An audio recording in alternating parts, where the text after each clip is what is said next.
Blóðbankabíllinn var staddur við Háskóla Íslands í dag í tilefni blóðgjafamánaðar skólans.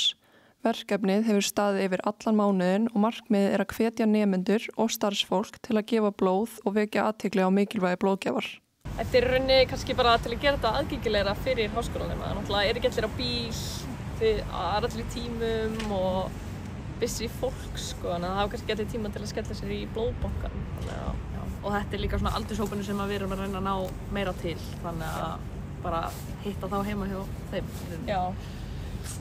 Blóðbankinn þarf 12.000 blóðgjafar á ári eða 250 blóðgjafa á viku til að mæta þörfum samfélagsins.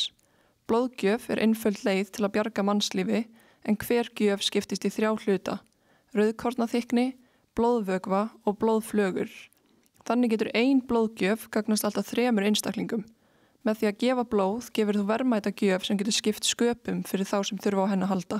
Hér við almenningu háskólans stendur blóðbankabíllinn og geta nemendur mætt hingað í dag og tala við hjúkrunarfræðing sem leiða þau gegn ferlið. Það tekur aðeins nokkra mínútur að gefa blóð og eru margir nemendur að gefa blóð í fyrsta skipti. Viðbrögðin hafa verið afar góð. Fjöldi nemenda mætti til að gefa blóð og þegar fréttamaður kom á svæðið var röð út af dyrum. Svo mikilvægt þáttakan að starfsmenn blóðbankans þurfti að biðja sumum að koma aftur síðar til að dreifa álaginu og forðast langa biðtíma.